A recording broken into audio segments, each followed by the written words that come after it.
Hello, everyone. I'm Mystery. And I'm Bolton Mortimer, the Authenticator, and we are the Duality of Man. Several weeks behind schedule, but, it happens.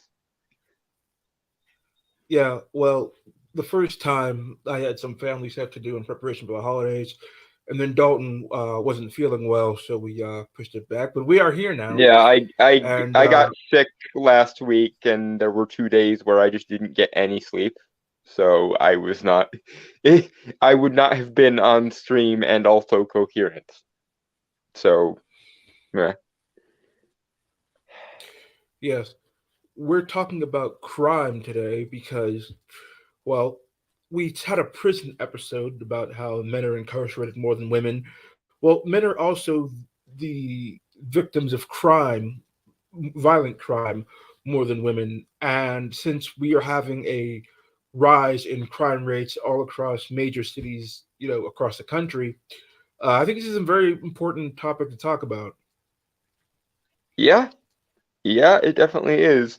Especially when one particular type of crime is excused for Overton window ideological reasons. Their crime is just normal, so you can't demonize it, derp. Or Now, worse, it's morally justifiable crime, therefore, derp. Ugh. all right, now to go off what we talked about prison, we are both in favor of prison reform, but you have to actually put them in prison to be reformed. You can't just allow them to continue to wander the street and victimize innocent civilians. Yeah, bail reform is not the kind of prison reform to which either of us was referring last time around, in case anyone is curious. Because here's the thing. I have long been in favor of nonviolent drug offenders being released from prison, and in fact, I've been in favor of legalizing and regulating drugs, just full stop. But that's neither here nor there. Yeah, that was in the drugs episode. The point being crimes that harm no one should not be crimes. But many, many, many cases of this newfangled bail reform thing have been relating to criminals that do have a demonstrable tendency toward violence and harm, which are the people you shouldn't be releasing from prison. For fuck's sake, release the drug dealers, at least the ones that don't have violent tendencies, and legalize and regulate drugs if you want to. That would get rid of like 60% of all the people in prison, and it wouldn't send a bunch of otherwise non-criminal people to criminal college. But getting rid of the violent ones in prison and leaving the drug dealers in prison, the ones that aren't violent or aren't, hardened criminals yet, is exactly the actual mirror opposite of what you should be doing. Like, it is literally the opposite of how you fix this problem. God damn it. Yeah. And it's not just, people who commit a first time offense. A lot of these people have long criminal records. So this is a Repeat repeated offenders, yeah. pattern of behavior, of criminality, and they're still being let off with like no bail or very light bail. The And they go people who on to continue their behavior. the people for whom crime is a lifestyle. And I'm sorry. And again, this is why I'm not in favor of prisons being functionally criminal colleges, because it ultimately ends up taking non-violent, non, people who genuinely did just get a rough break or just had to, fudge things a little bit to make the ends meet. The actual, quote unquote Robin Hoods that the current establishment loves to pump out every 5 minutes. Like, I'm in favor of those people not being sent to what is functionally a criminal college. But there are people for whom crime is a lifestyle and for whom they choose to engage in it, as in they think it makes them a badass. There are people who genuinely have other options or had many options to prevent this life for themselves, and they actively chose not to because they're cunts. There are Yeah. people who are not cunts who are criminals, but there are also cunts who happen to be criminals.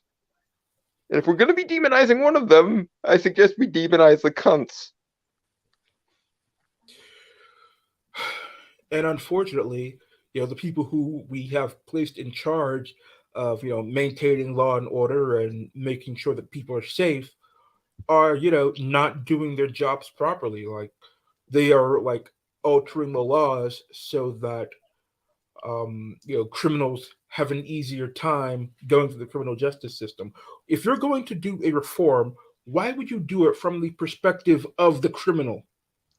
And once again, we're still not at all easing up on the people who basically functionally did nothing wrong and just happened to be on the wrong side of a law that honestly shouldn't be a law. Like we're still demonizing the fuck out of drug dealers who don't do anything but drug deal, but we're not demonizing the repeat offenders who see crime as a lifestyle and who have absolutely no They shame in were it and in harder fact on take pride in people it. who broke. They were harder on people who broke lockdown restrictions than they are on the people robbing a department store. Or the repeatedly convicted assaulters, or got, and once again, let's not forget all the people who do a certain kind of political violence that they just whistle, nothing to see here. They were in the war, right? Because they're freedom fighters. Derp. Those sorts of goddamn people. Seriously, I swear to fucking. So not It's only not are just they not robbery, demonizing it's the career criminals, they're letting people get away with crimes based on moralistic abstraction reasons. it's not just things like theft or even coordinated political attacks. There are random acts of extremely violent crimes going on in New York City. They're having a very big problem with people being pushed onto subway tracks. Like you're minding your own business, then someone you don't know pushes you um, onto the tracks with an oncoming train. For sake of sheer goddamn misanthropy, it seems like there's almost nothing that can be gained from most of these, as far as anyone can tell. It's not like a coordinated mob hit or something. It's just some asshole thinks it's funny to watch people die horribly on the third rail, I suppose. Yeah, and it doesn't seem like the police are really doing a whole lot to stop it. I mean, in some areas, I know that the police are they don't have the manpower to deal with this much crime because a lot of police just outright retired when the defund the police movement was going Yeah, on. So now a lot of I was about to say police it's departments are almost undermanned. it's almost like the very same people who are in favor of this newfangled bail reform are also the people who think we should defund the police and make sure they don't have the resources necessary to do the things they need to do. I I I I mean I can see how someone would be in favor of one or the other of these. I can't see how someone could seriously be in favor of both and not expect literal goddamn society collapsing anarchy to be the result of this. There was actually one very horrific attack that resulted from this new bail reform. Do you remember the Waukesha Christmas parade incident? Oh yes, it came out just after the Kyle Rittenhouse thing, and we were all like, "It's funny how they're focusing inordinately on the Kyle Rittenhouse thing, and nothing to see with regards to the Waukesha thing, even though they literally happened like a city away from each other. Like Kenosha Yeah, and for those of and you who Waukesha are like not even 15 minutes away from each other, I think. yeah, they're very, very close. For those of you who might not remember, the Waukesha Christmas parade attack was where a repeat offender criminal who had been repeatedly let out to get a bail reform took a car and ran through the Christmas parade, killing multiple people. This is a horrific attack, and honestly, it didn't get as much press coverage as it should. A lot of the people Because would still Kyle focus on Rittenhouse the thing was going on, Cal and Rittenhouse. we have a narrative to push because we have a worldview we need to stick to, come hell or high water. Uh, And that's another thing, the narrative. A lot of the politicians in these cities that are failing, Like they outright refuse to talk about the rising crime and try to pretend that everything is going along fine. Meanwhile, people are literally being assaulted, stores are being robbed, people are dying, and they don't want to, talk about it because it'll reflect bad on them politically. Like that is just the scummiest thing ever.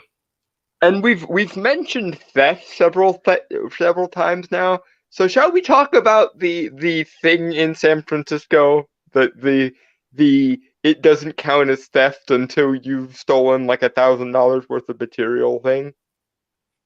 Yeah, I believe they are classified as a misdemeanor rather than a felony. And so what you'll have now is people running in, filling bags with stuff like under $1,000, and then leaving, and then coming back like the next day and doing it again because each time is like a separate It incident. counts as a Like they separate don't incident, stack on top therefore of they each haven't other. technically And not broken the only rule. Yeah, not only that, but have you seen videos of the raids where it'll be groups of people with like their faces covered? They will all rush in, steal whatever isn't nailed down, and then all rush out. And then what are you going to do? Because there were so many of them and they were mass that you don't know who stole what or who they were. You know, there are times where I wonder if defeating the mob was actually a good thing for America. Because at the very least, you knew where you stood with the mob, and they still had like the honor among thieves thing, like the various codes of conduct, La Cosa Nostra and so on. Whereas these people are like mobs of ideologically possessed locusts. They serve no organization. They're literally like Slaneshi cultists of consumerist pleasure at this point. I mean, hell, you could reason with the mob. Again, it's at the very least, the mob at least prided itself on a veneer of respectability and order, and again, the famous honor among thieves thing. Whereas here we have anti-fascist quote unquote locusts who will breeze into stores and bankrupt them, and then wonder why their property values go down. Those stores end up closing, and then they wind up in deserts of deserts of no stores. Like I'm sympathetic to the idea of food deserts because I do genuinely know that in some cases it really is just to screw with poor people. It is, but at the same time, don't steal a bunch of shit from stores such that the stores go out of business and then complain about finding yourself in a desert with no shopping and no food. If you can't sustain a business in a given location, then no businesses will attempt to sustain themselves in that given location. This is like it's not even economics. It's literally just if I steal from a store enough that that store owner can't keep that store open, then that store goes away. Who could have guessed this? Oh wait, everyone. Uh, The thing is, it's not even just adults. Like you will see gangs of children doing this. Like they'll all rush into a convenience store after school, grab a bunch of snacks, and then all run out. Like this is see, even filtering down into kids. but I I'm a little bit more lenient on kids because let's let's face it, like I think I think we've all gotten away with stuff as kids that we knew we shouldn't have, but it was harmless and silly, so we just kind of like I knew for a fact one vending machine in my high school was broken, so you would put money in it, get what you wanted out of it, and then get your money back because of the little like change tray thing. And I abused that a little bit too much, but it literally hurt no one. So like I'm willing to be more lenient on kids in this case. My issue is why the hell are actual honest to goodness goddamn adults, usually university educated adults, like behaving worse than children?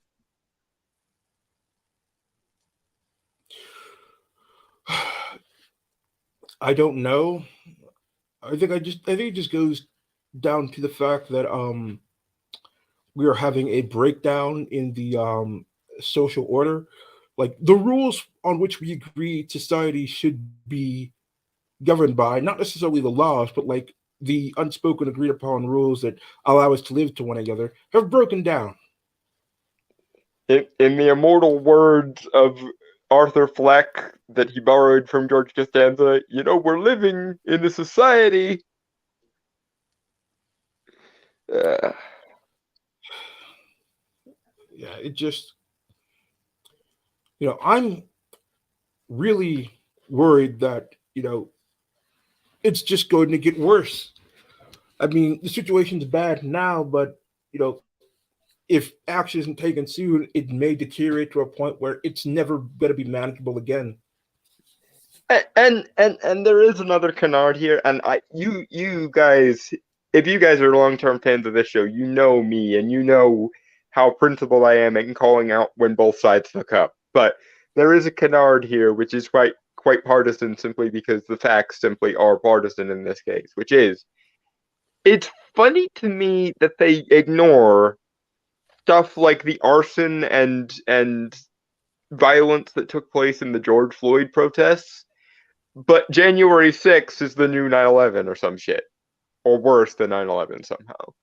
It's funny. It's funny to me that all of the like anti-terrorist education that they give school security and stuff is all about my right wing alt right terrorists, but nobody ever mentions the anarcho communists allegedly calling themselves anti-fascists for the sake of being anti-communists and all of their radicalizing bullshit. Like I'm not in favor of, shall we call them Kanye-isms for topical reasons now. I'm not in favor of Kanye-isms or people behaving like freaking Gavin McGinnis on mass, but nor am I in favor of people goddamn incentivizing criminality as a lifestyle in the name of bail reform, or literally crippling their own neighborhoods by way of non-theft apparently. Like if we're going to call out radicalization and stochastic terrorism, which is, to be fair, stochastic terrorism is a thing, but it is very often misused and definitely overused recently.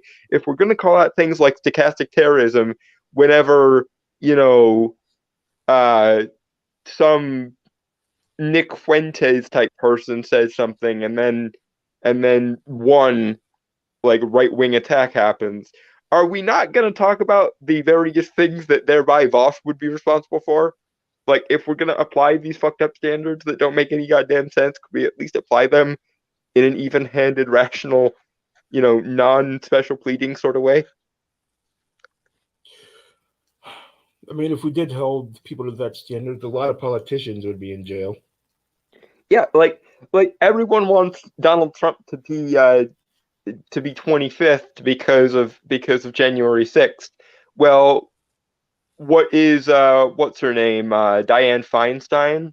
Was she the one that was like pushed back on them? Or again, if like Nick Fuentes and Sargon of Akkad and the Lotus Eaters and all of these other right wing YouTube personalities are accountable for the Club Q shooting or something like that by the logic of quote unquote stochastic terrorism, which again, I'm well aware that it can be a thing, but it's way overused, and usually it's just a way of intellectualizing paranoia. Um, but if stochastic terrorism exists and should be a thing that we look out for, and that makes Sargon responsible for Club Q, then shouldn't Vosh be responsible for the stuff that happened in the Chaz to some degree, or ContraPoints or whomever the patron saint of BreadTube was at that particular time? I mean, but their logic, but they don't hold themselves to their logic. This is the problem. It's special pleading. It's if you change the term, you change the sentiment. Even if the paragraph around the term is completely identical. I That's why I call it moral Mad Lib, because it's literally as simple to them, it seems, as if you change the term and the direction the term is pointing in, then you change the sentiment, even if the functional part of the statement is ultimately the exact same.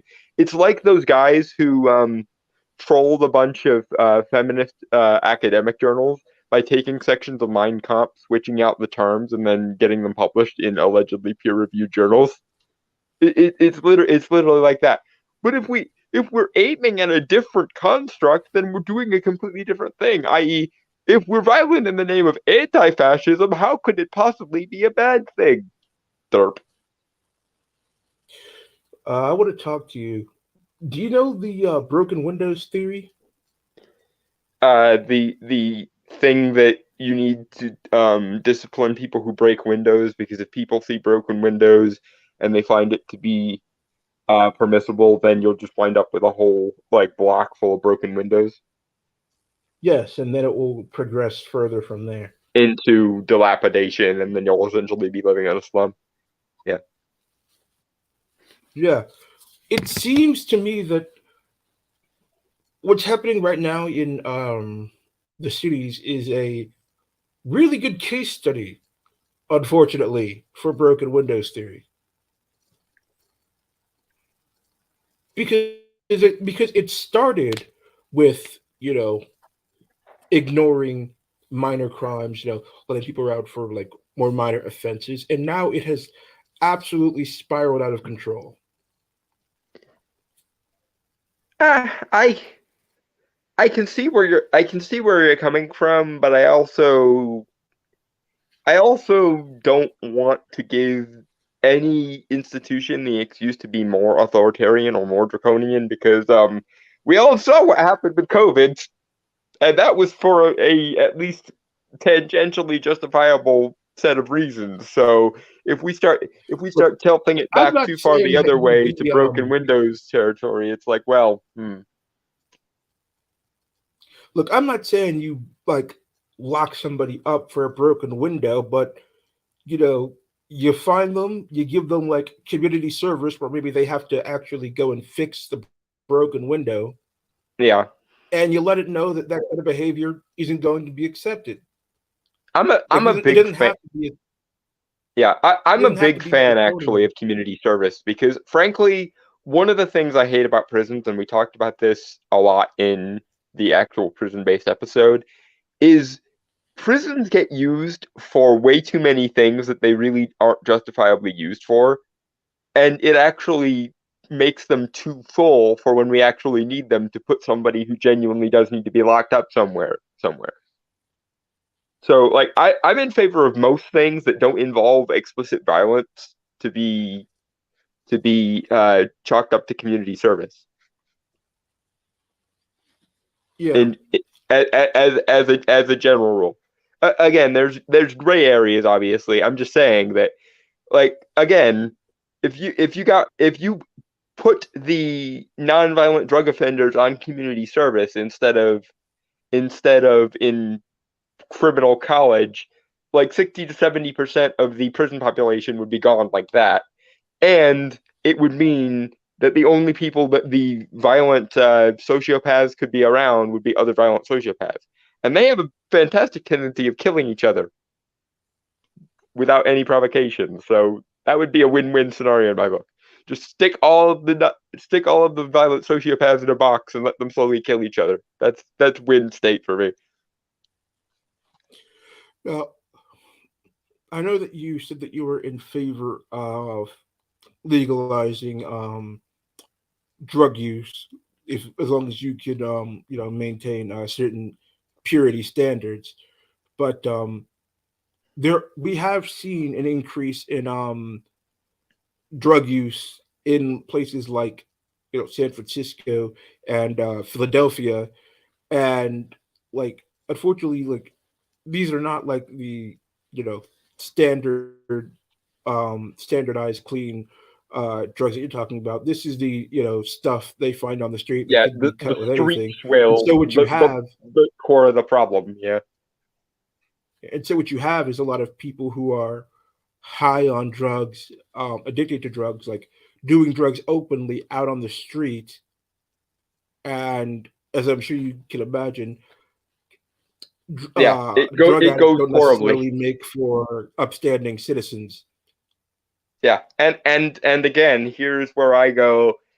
If you're gonna attempt to do a good thing, you actually have to commit to doing that good thing all the way. You can't just half-ass it, because a half-assed good thing is more dangerous than a full-fledged bad thing in a lot of ways. Even Because if you all were going to try, go ahead.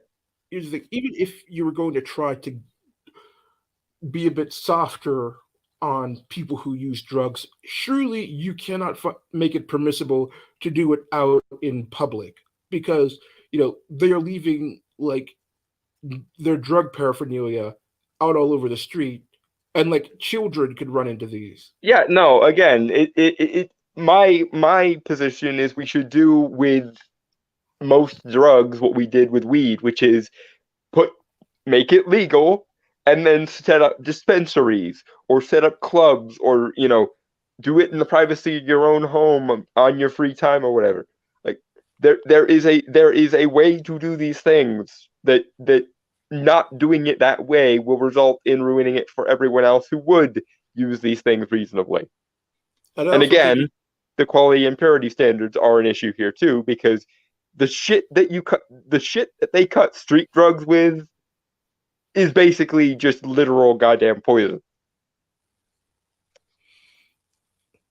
yeah, like if you I watched a documentary about drugs, and a lot of the shit in there, like it's like 15% stuff that will actually get you high, like 85% shit that will kill you. Yep. And this could be addressed if we allowed for these drugs to be treated like their legal counterparts. Like, for example, morphine is chemically almost indistinguishable from, I believe it's heroin. Um, so why not add a purified, civilized version of heroin to the repertoire of painkillers? Especially because some people, myself included, get really, really goddamn nauseous on morphine.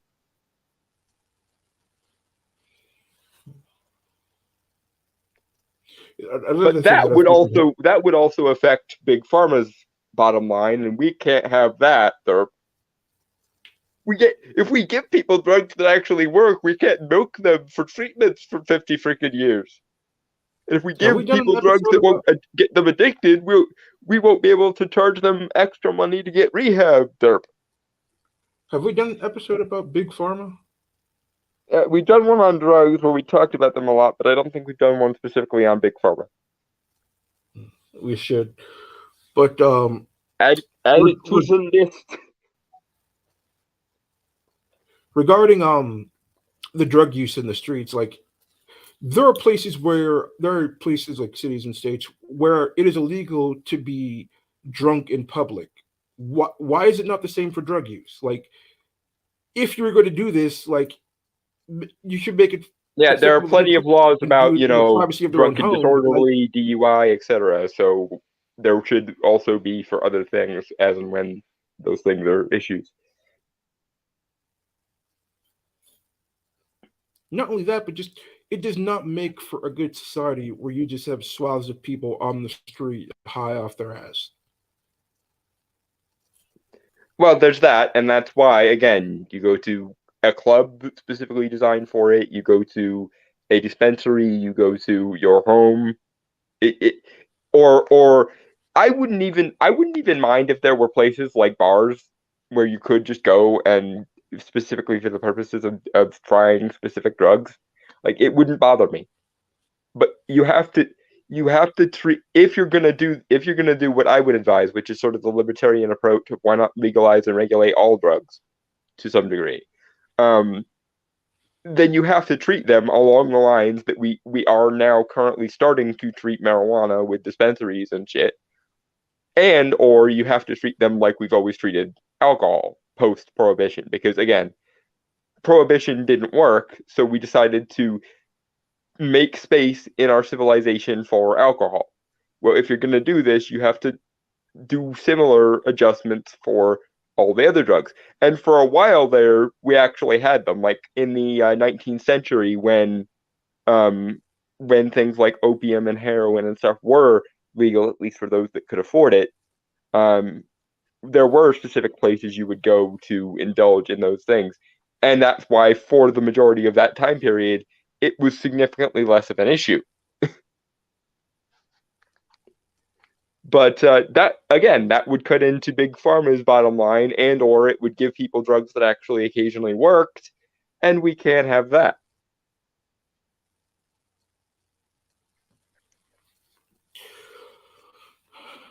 Let me ask you something. Like, what was the beginning of this soft on crime trend? Like, where do you think it all originated? That is a very good question. Um, my off the top of my head suggestion would be to blame critical theory again, because I know for a fact, uh, sometime in the 60s and 70s, critical theory did worm its way into the legal profession, and that's one of the places that we, at the very least, we know we get critical race theory. So, yeah, I'm blaming critical theory again, because literally everything that has gone wrong in the last 200 years philosophy wise can ultimately be tied back to the Frankfurt School, which itself can be tied back to Hegel and Rousseau. Hegel and Rousseau were the antichrist of early modern philosophy, and everything that has gone wrong in modern philosophy ever since, and or anything that draws its compass from philosophy, is ultimately the fault of Hegel and Rousseau and their fucking bastard children, be it Marx, be it Hitler, or be it whomever. Everyone who has done something wrong philosophically in the last 200 years has Hegel and Rousseau as philosophical grandparents, and therefore I think we should just like I'm genuinely wondering if the world would be better off if we didn't if somebody went back in time and killed Hegel and Rousseau. But I'm of the opinion that sometimes ideas are just emergent in civilization. So if it's sort of like if you kill it's like the thing of if you kill Hitler, then someone else who was fucked over by Germany's status at the time is going to turn into the next equivalent to Hitler, sort of thing. So Yeah, my question is ultimately, what went wrong in the early modern period that gave us Rousseau and Hegel? Because if we could address the issues that actually led to the creation of those people, then we might actually be able to unfuck some of this. now, personally, where it started, like IRL, would be, remember the you know crazy protests that would happen in universities where they would like shut down a speech or shut down an event, and 2020, 2009 through 2013. We yeah, thought this was I think we thought this was as crazy as it was going to get. Oh how optimistic we were. yeah. Well, those students would disrupt the social order of their college campus, and they would not be punished for it. And so eventually they graduate, they get out into the real world, into positions where they're able to make a change and have an effect. And, they also don't discipline people when they do things that disrupt society. I mean, let's be fair. Again, it is very much a group of people who live on abstraction, i.e., that's how they can pull off the "it's okay when we do it" syndrome. Because they genuinely do think that the problem with people doing bad things is not the bad things themselves, but whatever abstract ideas led to the creation of the bad things. So They they even have the can saying of where, they can wet themselves over Gamergate, but Antifa did nothing wrong. yeah, like they even have the saying, there are no bad tactics, only bad targets. That just goes to show that they will do whatever they deem necessary, no matter how violent or destructive, as long as they believe it's against whoever they perceive as the bad guy. Yeah, because we are the noble rebels, and therefore we are justified in doing anything we can to throw off the shackles of the evil traditionalist patriarchy. The problem being is when rebels act like that, it's justified because they're rebelling against a system that actually is functionally oppressing them. But when the person in power gets it into their head that they are the poor put upon rebels in defiance of all the power they actually do have, that is how you get tyranny. You know, I think That is how the newly elected dictator becomes paranoid and eventually becomes just as bad, if not worse, as the previous dictator. honestly, um, this is a perfect example of broken window theory because when you remember Antifa started disrupting, things on college campuses, like I believe it was a Ben Shapiro and a Milo speech that they shut down at University of California, Berkeley, and now like they've evolved into blatant acts of political terrorism.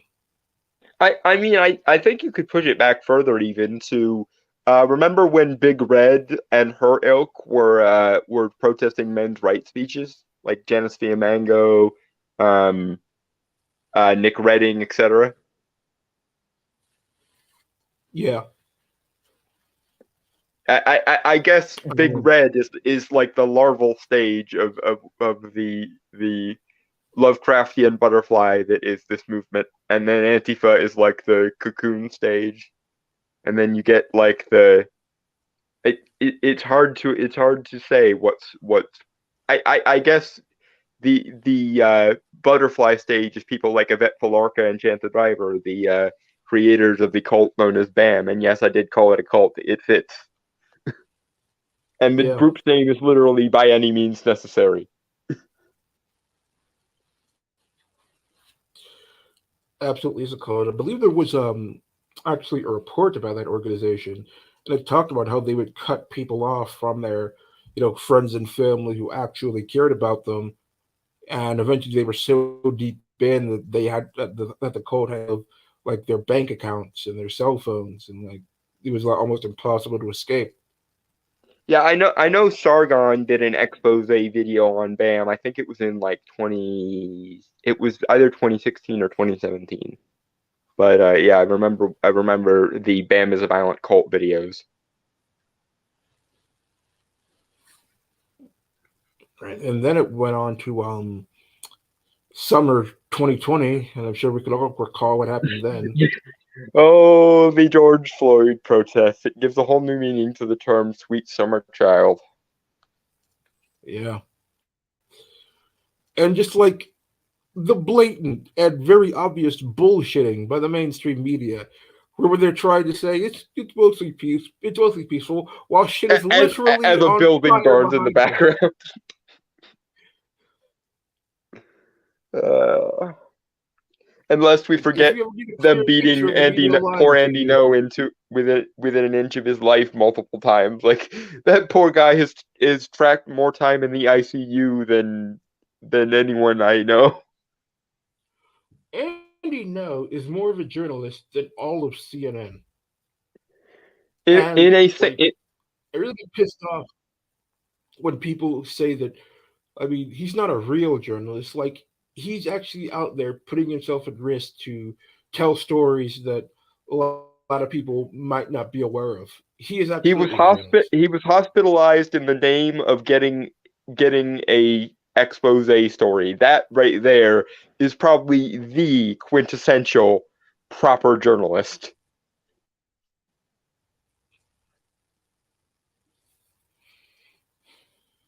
And, people like who's the mayor of Portland? Is Ted Wheeler? Is he the mayor? I think so. Yeah. Well, people like Ted Wheeler, like they are ideologically aligned with Antifa, even though Antifa hate them, and so Yeah, that they will not actually use their authority and the powers that they're entrusted with to actually stop these violent rioters and political terrorists. And the thing is, they will go after literally anyone. Like I saw a video of them harassing an old couple trying to cross the street. Like what the actual hell are you trying to accomplish with this? I think it's somewhat a mistake to even assume they're trying to accomplish a thing. These people live in a world of primarily abstractions, and there is one aspect of that mindset that is worth keeping, even though the rest of it is bullshit, which is worldviews and frameworks and Overton windows are important, and that's why the powers that be are so are such easy marks for these people because they exist in the same Overton window. So you have people like Ted Wheeler who might not agree with everything that Antifa does, but they respect and admire Antifa on some level because in their minds it's like if I have a goal but I'm unwilling to go as far as I need to get that goal, I'm probably going to still align with people who are willing to go further than me to get that goal if we agree on the same goal, or at least our ideas are in the same general Overton window. That's why I always get very anal retentive whenever people go, "Oh, these politicians, they're just being opportunistic." Yeah, no, some of them actually believe this shit. They're just not as willing to go as far as Antifa and the like. But that's like um politicians in the '60s in favor of the free love movement and stuff. They might not be on the same front lines as the free love movement or the civil rights movement, but they can admire that someone on the ground it, it's essentially looking at a freedom fighter and going, you did a good thing by going as far as you did because they You genuinely know, do consider it to be a here's the good thing: thing. if you if your ideal world requires you to go to a place you're not willing to go, perhaps it's not that ideal after all. Yeah, but honestly, I think these people look at that and see a weakness or a guilt in themselves, i.e., I they look at these politicians, I think a lot of them look at it like they are the ones selling out, and the Antifa types are the ones who are actually being the true believers and actually fighting for what they believe in. That's why they admire them, because they consider that they have to act civilized to be a affectation of them giving up on their beliefs, whereas the Antifa types are at least have the courage of their convictions to do the air quotes right thing in accordance with this worldview. You know what these people are? These people are like Yagami from Death Note, only unrefined and stupid. Yeah. Speaking of that, I almost want to defend Light a little bit because at the very least, Light was an extremely capable genius. I don't think even if you gave an Antifa member a Death Note, they couldn't pull off even remotely what Light pulled off. Even even if they were enough of a Death Note fanboy to mimic what Light did, I don't think they'd be able to pull it off. Because for all of his moral bankruptcy, Light Yagami at least had the skills to pull it off. Everyone slips up eventually. See, that's a different conversation about how Death Note ended because I really was not satisfied with the way Death Note ended. I thought it came out of nowhere, but that's a topic for another day. I Um, mean, dude, you know. All right, let's not get into a discussion about Death Note because that could take literally hours. Again, we behold, we are weebs. We could sit here and argue about. At least we could argue that if I had a Death Note, I would put whoever was in charge of the Netflix adaptation on it because somebody needs to bleed for that fucking thing. But I think another component about why so many of these, politicians, you know, police officials and district attorneys are willing to have this soft on crime approach is because they never think that it will affect them, because these are people who have do like private security. They live in gated communities. They're in their Yeah, upper class neighborhoods, people not who live living in the filth of the city. people who live in abstraction are the ones that can afford to, i.e., they can have all of these notions of, the humanity of criminals because they've never actually been exposed to criminals. And the very second they're exposed to criminals, they go, "Wait a minute, I assumed you guys would behave this way because that was my conception of you." Well, good for you. We're not operating under your conception just because you have that conception. Fuck off. And then they Yeah, go, there was. "Oh no, I was wrong," but not wrong on the principle of the thing, just wrong in this particular case. I.e., most criminals are still like the thing I have imagined. It's just these particular criminals are the outliers for some reason. It's like that one guy who, during the summer of 2020, was posting tweets cheering on the rioters, and then when they actually came to his building, he was like, "Oh my God, get these animals out of my building! They're setting things on fire." You don't say. It's almost like they were doing that all. It always makes me think of that. There's a scene in the Tim Burton Sleepy Hollow movie where Ichabod Crane is, of course, being the must science type skeptic, and then he actually sees the Horseman for the first time, and he has a panic attack.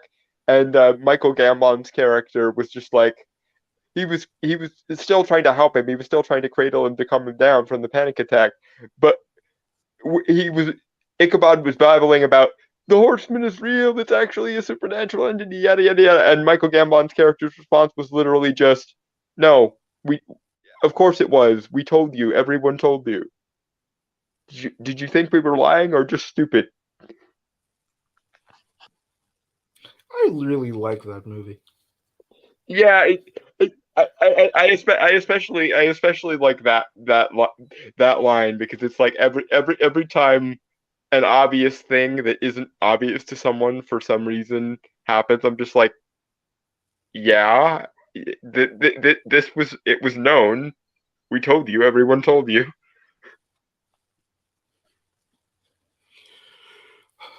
But I don't want to get too deep in this particular subject. But I think who we were talking about before about the police, about the elites being insulated from the violent crime until it eventually comes to them, can be The perfectly consequences of their own ideas biting them in the ass.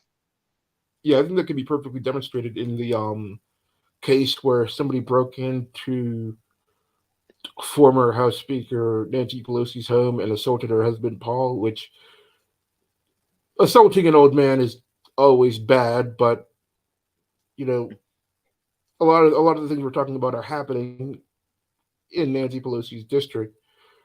You know, she's one of the most influential politicians in the country. Like, she could have Yeah.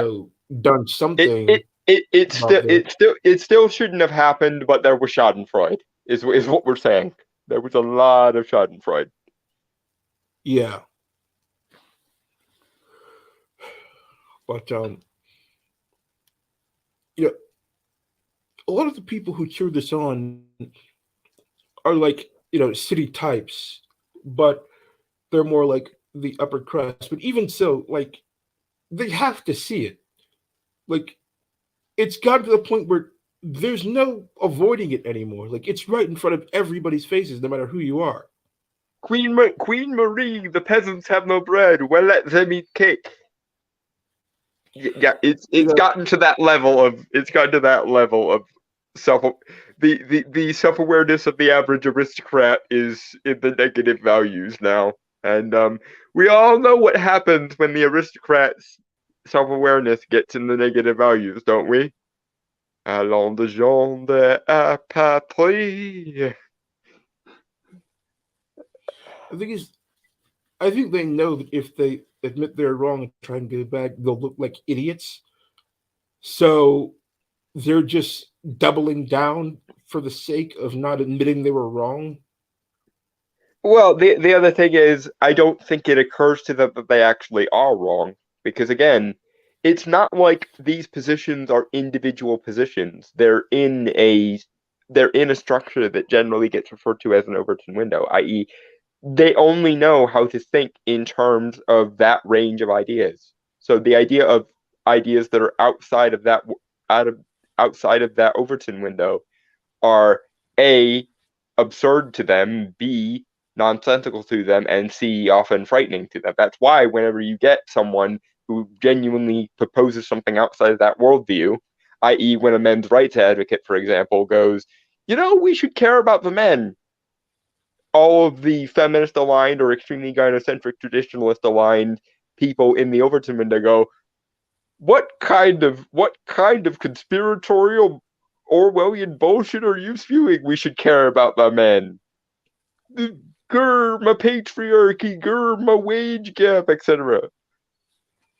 Yeah, and speaking of men, like as you mentioned before, most men's of most people who are victims of violent crime are men, and there are a lot of men who own and operate small businesses. So like they are being either assaulted or having their businesses destroyed through this robbery, and it's very hard to get recompense because a lot of people when they were burning down stores in summer 2020, they said, "Oh well, these stores have insurance; they'll be fine." He's like, "No, no, they weren't because a lot of their insurances didn't cover this, so they just got Yeah. absolutely screwed." BLM burns down black owned small business. Justice is done, apparently. That's Yeah, that's where we are, folks.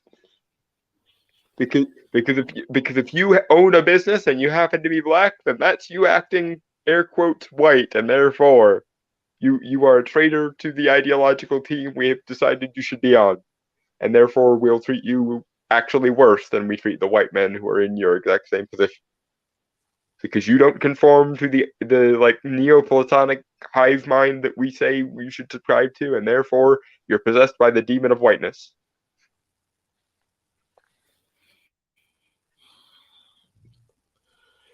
so if you were going to try and recover the situation and try and restore some semblance of what we know to be civilization, like what would you do? What would the policy be that you set in place in order to, try and fix all this?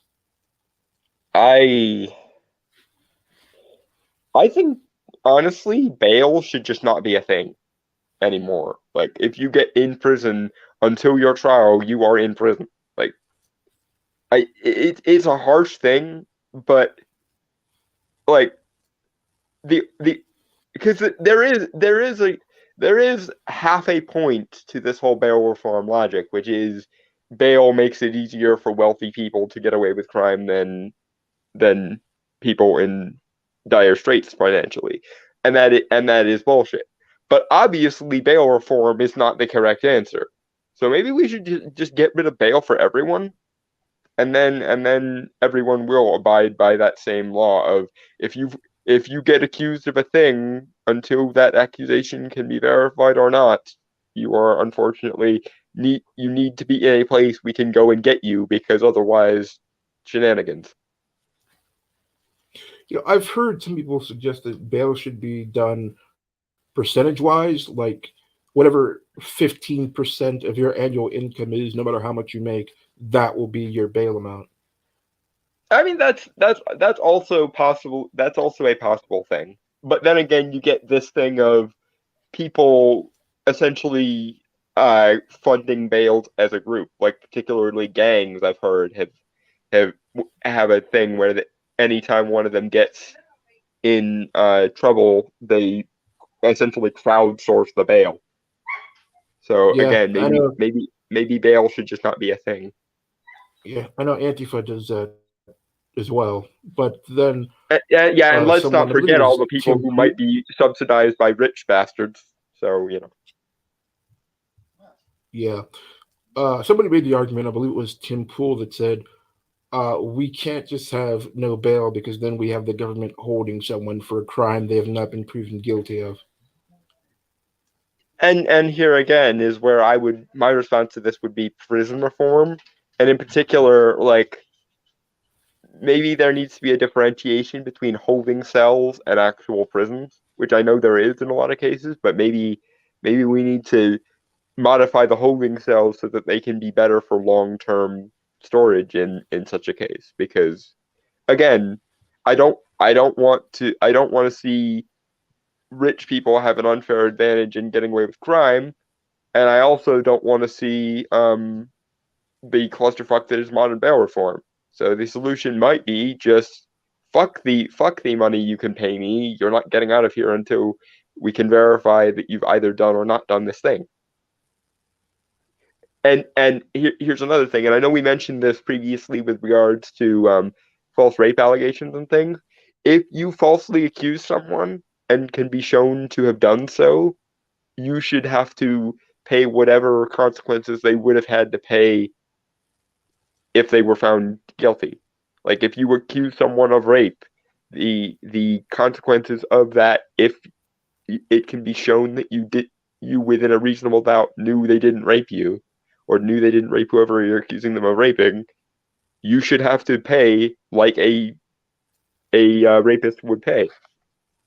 Hopefully without the being killed on the inside of the prison, but on paper at least, you should have to pay whatever fines or whatever jail time your false accusation would have incurred on someone else. That would be the solution. Get rid of bail and have it so that if anyone knowingly falsely accuses somebody or within a reasonable doubt falsely accuses somebody, they have to pay the consequences of their accusation. Because the burden of proof is on the accuser to prove the accusation, not the other way around.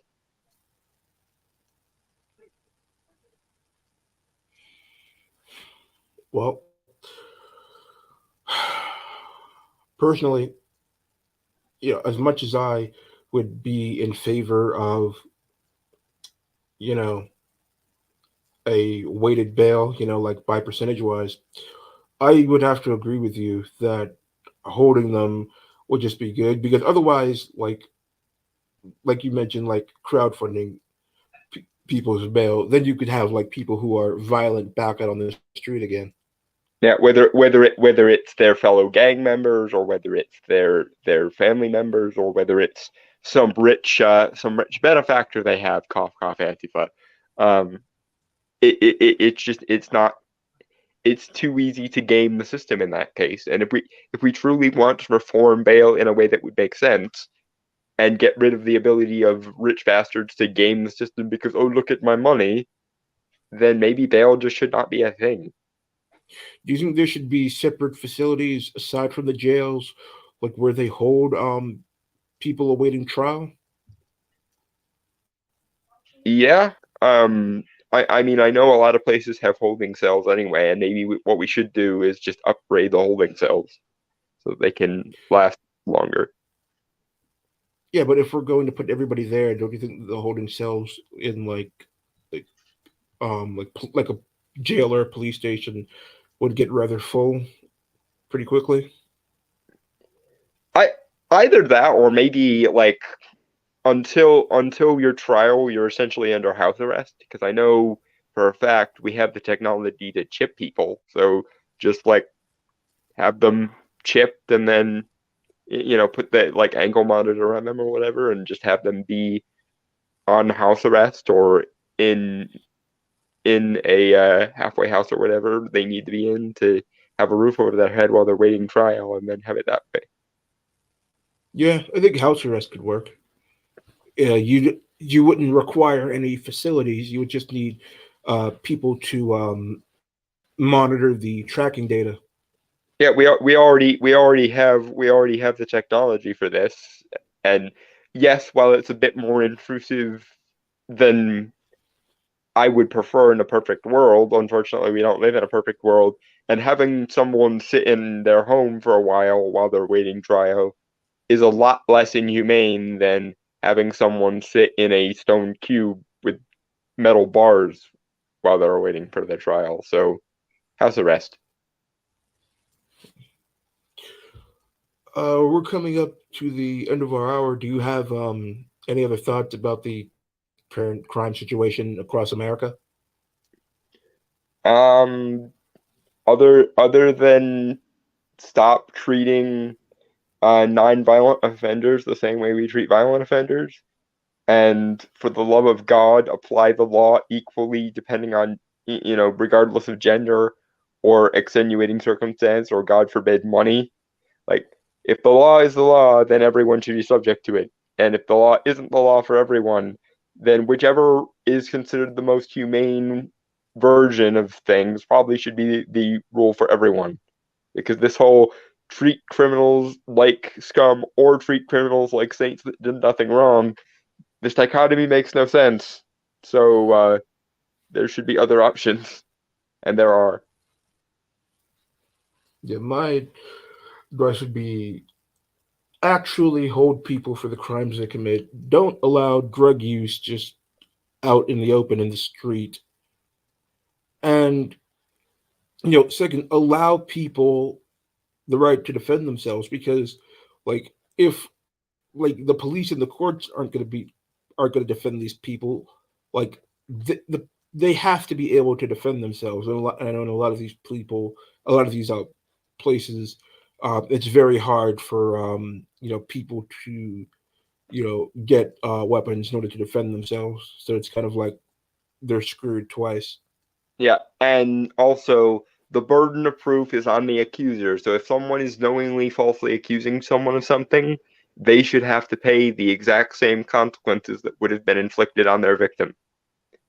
Because that would certainly mitigate the issue of false accusations. If they knew I the sword of absolutely Damocles was hanging over their head. yep, 100% second that. All right, everybody. I've been Mystery. I've been Dalton Mortimer. We have been the Duality of Man. Don't commit crimes. And cheers, guys. Bye, everybody.